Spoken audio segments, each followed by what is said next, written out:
Kali ini Mimin akan menceritakan sebuah kisah nyata yang dialami oleh seorang gadis yang cukup memilukan karena salah melabuhkan hati kepada seseorang. Namun sebelumnya Mimin mengingatkan kembali agar kalian jangan lupa like, komen dan subscribe terlebih dahulu agar kalian semua bisa mendapatkan kisah-kisah nyata menarik lainnya. Gadis Ningrat yang Malang, begitulah judul kisah ini sebagaimana dinukil oleh Syekh Abdul Hamid Abid Al-Maslami. Aku memiliki seorang sahabat yang perangai dan akhlaknya sangat baik. Dialah orang yang selalu memerhatikanku, menyertaiku, dan menghiburku. Aku sudah lama bersahabat dengannya. Selama menjalin hubungan persahabatan, dia tidak pernah mengecewakanku, begitu pula denganku. Sampai suatu saat, aku harus pergi meninggalkannya. Pada awalnya kami masih sering berkirim surat. Namun, hubungan ini terputus di tengah jalan. Aku kemudian pulang setelah sekian lama merantau. Ketika itu, aku ingin sekali bisa menemuinya walaupun sekali. Sebab, dulu hubunganku dengannya demikian erat. Aku mencarinya di daerah tempat tinggalnya. Tetapi malang, aku tidak menemukannya. Aku sempat mampir ke tempat tinggalnya yang lama. Tetapi tetangganya bilang bahwa dia telah pindah. Langkahku terhenti. Rasa putus asa dan harapan menyatu dalam jiwaku. Aku tak begitu yakin masih bisa melihatnya. Aku benar-benar telah kehilangan sahabatku itu. Ketika dalam perjalanan pulang ke rumah, tiba-tiba aku tersesat di tengah gelapnya malam. Tak sadar aku menyusuri jalan sepi. Akhirnya aku sampai di sebuah pemukiman yang tiada penghuninya. Aku menduga tempat ini adalah tempat tinggal jin. Tak seorang pun tinggal di tempat itu. Aku merasa seolah tersesat di tengah lautan yang ombaknya terus datang silih berganti. Aku berdiri di tengah jalan itu. Aku dengar ada suara yang muncul dari salah satu rumah di sekitarnya. Awalnya suara itu pelan memecah kesunyian malam. Kemudian untuk kedua kalinya suara itu terdengar dan lebih keras lagi. Sampai akhirnya, aku dengar sebuah teriakan. Tentu suara itu membuatku takut. Hatiku berkata, sungguh, malam ini begitu banyak menyimpan misteri. Aku berazam kepadamu ya Allah. Jika aku mendapati seorang yang sedang bersedih, aku pasti akan menolongnya. Kemudian aku melangkahkan kakiku menuju rumah itu. Aku ketuk pintunya pelan-pelan, tetapi tak ada yang menjawab. Aku ketuk lagi lebih keras. Kemudian, muncullah dari dalam rumah itu seorang anak perempuan yang masih kecil. Aku tatap dia baik-baik. Aku lihat dia membawa lampu dan mengenakan pakaian compang camping. Apakah kamu sedang menunggu orang yang sakit? Tanyaku padanya. Anak itu tidak langsung menjawab pertanyaanku. Dia malah menarik napas dalam-dalam, seolah-olah sampai ke pusat tali jantungnya. Setelah itu, dia baru menjawab, Lia, aku sedang menunggu ayahku yang terbaring sakit. Sekarang dia sedang sekarat. Kemudian anak itu berjalan di depanku. Aku mengikutinya sampai di sebuah ruangan yang berpintu kecil. Aku merasa ruangan itu seperti kuburan, bukan ruangan yang layak dihuni manusia. Aku mendapati ayah anak itu seolah sudah mati. Aku mendekatinya hingga berada di sebelahnya. Aku melihatnya tak lebih seperti tengkorak hidup yang mengeluarkan napas yang amat lemah. Aku letakkan kedua tanganku di atas pipinya. Dia lantas membuka kedua matanya dan meneteskan air mata. Dia lama sekali menatapku. Dia berusaha membuka kedua bibirnya dan berkata, Ahmad, alhamdulillah kamu masih selamat. Akhirnya aku menemukanmu, wahai sahabat. Aku kaget. Keadaan itu benar-benar telah merobek hatiku. Aku sadar bahwa di tengah-tengah tersesatnya aku ini, aku menemukan apa yang telah aku azamkan sebelumnya. Ya Allah, sungguh ini adalah suatu kebetulan yang tak disangka-sangka. Sungguh, ini adalah hari-hari yang telah engkau takdirkan, bisikku dalam hati. Dia adalah sahabatku yang telah lama aku cari. Padahal, aku hampir putus asa bisa bertemu kembali dengannya. Inilah sahabatku itu. Dia masih mengenaliku di saat aku tak mengenalnya lagi karena penyakit yang menggerogoti tubuhnya. Aku lantas berkata kepadanya, sahabatku, tolong kamu ceritakan kisahmu. Apa yang telah membuatmu berada di gubuk ini? Baiklah, dengarkan aku baik-baik. Barangkali dengan cara ini aku bisa mengurangi rasa pilu hatiku. Dia mulai bercerita. Berikut inilah penuturannya. Sejak beberapa tahun yang lalu aku tinggal bersama ibuku. Kami bertetangga dengan seorang yang kaya raya. Rumahnya sangat megah. Dia mempunyai seorang anak yang cantik sekali. Aku tentu simpatik dengan gadis itu. Aku benar-benar tak tahan memendam perasaanku. Aku selalu memerhatikan gerak-gerik gadis itu.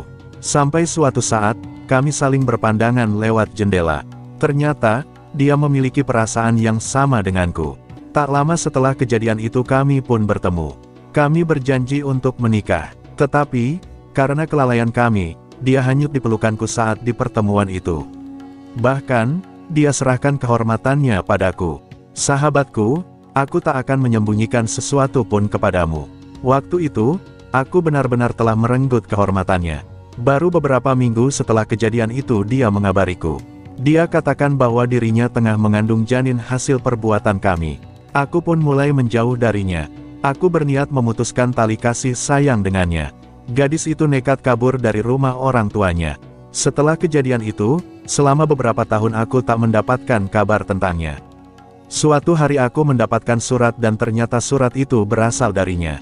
Di dalam surat itu dia menulis, "Untukmu yang telah menghancurkan hidupku. Jika dengan surat ini aku bermaksud memperbarui janji dan jalinan cinta bersamamu, tentu tak satu baris pun aku tulis dalam surat ini. Bahkan, satu huruf pun tak akan pernah kau dapatkan tentang itu. Aku tak percaya lagi dengan janji dan kata-kata cintamu yang penuh dusta. Karenanya, tak mungkin janji itu dapat diperbarui. Begitu saja kau mencampakkanku, padahal, kau tahu aku tengah mengandung janinmu. Inilah penyesalan atas masa lalu yang kelam, telah menyisakan kekhawatiran yang bakal terjadi di masa datang. Meski begitu, kau tak pernah peduli dengan semua itu. Kau pergi dariku begitu saja. Dengan demikian, kau bisa berlepas diri dari semua keburukan yang kau buat. Kau tak pernah sudi mengulurkan tanganmu untuk menyeka derayan air mataku akibat perbuatanmu. Lalu apakah mungkin aku masih menganggapmu sebagai orang baik? Sungguh tidak. Bahkan, diriku sulit membayangkan bahwa kau adalah seorang manusia. Bagiku kau tak ubahnya seperti binatang buas. Semua sifat-sifatnya tampak dalam sosokmu. Kau benar-benar telah berdusta bahwa kau mencintaiku. Tak ada yang kau cintai kecuali dirimu sendiri. Betapa kau hanya memandangku sebagai alat pemuas nafsu belaka. Tidak lain, kau menghampiriku hanya untuk tujuan itu. Kalau bukan untuk itu, kau tak akan pernah membuka pintu hatiku. Bahkan, kau tak akan pernah menoleh wajahku. Kau benar-benar pengkhianat. Kau ingkari janjimu untuk menikahiku, karena kau tak sudi menikahi perempuan rendah dan hina. Padahal, kehinaan yang menimpaku ini adalah gambaran diri dan perbuatanmu. Jika bukan karenamu, aku tak akan menjadi wanita seperti ini. Besarnya rasa cinta membuatku luput untuk mengetahui wajah aslimu. Aku pun jatuh di pangkuanmu bagaikan anak kecil yang jatuh di pangkuan seorang yang tak kenal belas kasih. Kau rampas kehormatanku sehingga aku menjadi wanita hina dan terus dirundung kesedihan. Kehidupan ini sangat berat untuk kujalani, sementara kematian begitu lama menjemputku. Kenikmatan apa yang bisa didapatkan oleh seorang wanita yang tak pernah merasakan indahnya menjadi seorang istri dan ibu? Bahkan, dia tak pernah bisa hidup di tengah-tengah masyarakat dengan layak. Selamanya dia harus menundukkan kepala karena rasa malu yang ditanggungnya. Tubuhnya selalu gemetar dan berat badannya terus berkurang karena cemoohan orang-orang. Selain itu kau rampas kebahagiaanku. Bagaimana tidak, kejadian itu memaksaku untuk pergi dari rumah yang mewah, kenikmatan yang melimpah. Kehidupanku yang lapang menuju gubuk derita, yang tiada seorang pun menyangka ada penghuninya. Secara tidak langsung, aku telah membunuh ibu dan bapakku. Aku tahu kematian mereka berdua hanyalah karena kesedihan atas kehilanganku dan keputusasaan untuk bisa bertemu denganku. Kau telah membunuh diriku. Betapa kehidupan pahit yang harus aku minum dari cangkir yang kau berikan dan kesedihan yang menderaku akibat perbuatanmu, telah membuat jasadku terkapar menanti kematian. Aku tak ubahnya seperti seekor lalat yang terbakar yang tak lama lagi ajal menjemputnya. Aku terpaksa meninggalkan rumah kedua orang tuaku. Aku tak sanggup menghadapkan wajahku yang hina ini kepada ibu dan ayahku. Aku terpaksa pergi ke gubuk ini dan hidup dengan kehidupan yang hina. Aku bertaubat kepada Allah. Aku berharap Dia menerima taubatku dan mengabulkan doaku. Semoga kehidupan yang penuh penderitaan ini berubah menjadi kehidupan yang penuh kebahagiaan. Hari ini, sebentar lagi ajal menjemputku. Sementara itu kau wahai pendusta, pengkhianat, pencuri, dan pembunuh, aku tak pernah menduga bahwa Allah akan membiarkanmu tanpa memberikan hak-hakku darimu. Aku tulis surat ini bukan untuk memperbarui janji atau mengharap kasih sayangmu. Sebab, sungguh kau lebih hina dariku. Hari ini seolah aku telah berada di pintu kubur, tempat kebahagiaan dan penderitaan kehidupan dunia tak lagi berarti untukku. Harapanku atas cinta dan janji di dunia telah hilang. Aku tulis surat ini tiada lain karena aku mempunyai amanah untukmu, yakni anakmu ini. Itu pun jika naluri kebapakanmu masih tersisa di dalam hatimu. Terima dan ambillah anak ini, sehingga dia tidak ditimpa penderitaan seperti yang menimpa ibunya. Wassalam, begitulah isi suratnya. Tentu saja saat ini dia telah tiada. Dia meninggalkan anakku di gubuk ini, tanpa ada yang menyertai kecuali Allah. Ketika aku selesai membaca surat itu, aku melihat air mata temanku mengalir dari kelopak matanya. Kemudian dia berkata kepadaku dalam keadaan terbaring di tempat tidurnya, "Demi Allah, setelah aku selesai membaca surat itu, aku merasa seluruh tubuhku bergetar. Aku tarik napasku dalam-dalam. Aku cepat-cepat menuju rumahnya yang kau lihat saat ini. Ini adalah rumahnya yang sudah mau runtuh itu. Aku lihat sesosok mayat terbaring di tempat tidur ini. Itulah dia." Aku juga melihat anak ini yang tengah berusia 10 tahun menangis karena ditinggal ibunya. Semua itu membuatku teringat dengan semua dosaku. Memang aku ini tak ubahnya seperti binatang predator yang memperlihatkan kuku dan taringnya. Semenjak itu, aku berjanji kepada Allah untuk tidak meninggalkan tempat ini. Tempat yang dia sebut, gubuk derita, hingga aku bisa merasakan kehidupan yang dia rasakan, wanita yang telah menjadi korban kebuasanku. Saat ini, sebentar lagi, aku akan meninggal sebagaimana yang telah dia alami. Aku rida dan ikhlas dengan semua ini.